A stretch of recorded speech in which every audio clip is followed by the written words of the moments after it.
அனைவருக்கும் வணக்கம். நான் விழாவில் பங்கெடுக்கிறதுக்கு பார்வையால் நான் வந்தேன். என்னை மேடை கூப்பிட்டதுக்கு மகிழ்ச்சி. ரோகிணி வந்து லாங் டைம் ஃப்ரெண்டு, கார்பரேட். ஒரு 30 வருஷத்துக்கு முன்னால் மறுபடியும் படத்துக்கு நாங்கள் வந்து பரிசளிப்பு விழா நடத்துகிறோம்.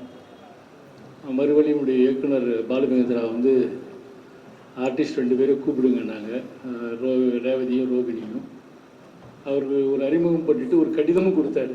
அந்த கடிதத்தோடு வீட்டுக்கு போனேன். நான் 30 வருஷத்துக்கு அன்றிருந்து அவருடைய எனக்கு தொடர்பு. அவங்களுடைய பயணம் ரொம்ப அந்த குழந்தை இப்போ 50 வருட திரைப்பட வாழ்க்கைங்கிறது வந்து அந்த பயணம் ரொம்ப முக்கியம்.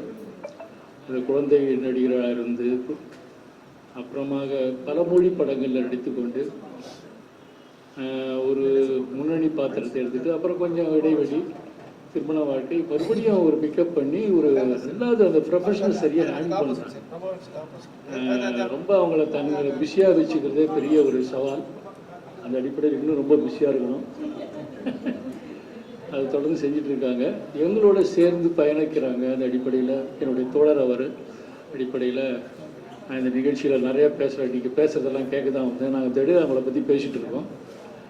ரொம்ப முக்கியமான ஆளுமை. நீங்கள் 50 ஆண்டுகளை கடந்த திரைப்பட வாழ்க்கையில் நான் 3 தடவை ஒரு விழாவில் கலந்தேன். முதல்ல 2010 கமல் சாரோடைய 50வது ஆண்டுக்கு மதுரையில் போகும்போது கலந்துக்கிட்டேன். அவரும் இதே மாதிரி தான் குழந்தை நட்சத்திரமாக இருந்து வந்தவர் தான். இவங்களும் அந்த மாதிரி தான். ரொம்ப அவங்க ஒரு ரெண்டாவது இன்னும் ஒரு முக்கியமான விஷயம்னா அவங்க ஏற்கனவே ஒரு படம் பண்ணாங்க. ஒரு ஃபில்ம் மேக்கரும் கூட, ஆர்டிஸ்ட் மட்டும் இல்லை. அப்பாவின் மிஸ்ஸை வந்து வந்திருக்கணும் 2010 வந்திருக்கணும். அது தள்ளி போச்சு. இன்னொரு படம் பண்ண போகிறாங்க. ஃபில்ம் மேக்கர் ஆன பிறகு ஒரு ஆர்டிஸ்டாக கன்டினியூ பண்ணுறது வந்து மிகப்பெரிய சவால். அதை ரொம்ப அழகாக ஹேண்டில் பண்ணுறாங்க. இந்த மாதிரியான ப்ரிஃபரன்ஸ் ஜாஸ்தி ஆகிடும், வெவ்வேறு சிக்கல்லாம் வரும். அதையெல்லாம் அழகாக ஹேண்டில் பண்ணுறாங்க. நாடகத்துலேயும் நடிக்கிறாங்க. எங்களை மாதிரி நாடகங்கள் நடிக்கிறாங்க. ரெண்டாவது பாருங்கள், நாடகத்தில் நடிக்கிறாங்க, தெருவில் நடிக்கிறாங்க. நீங்கள் வந்து ஒரு இது கடந்த ஆண்டு இதே நாளில் 3 நாள் வந்து நாங்கள் இப்போ பயணம் பண்ணோம். அன்பிலதனை ஆரம்பம்னு ஒரு கலைப்பயணம் போகிறோம். ஈரோடு, திருப்பூர்லாம் வந்து அப்புறம் தெருவில் போய் நாடகம் பண்ணணும்.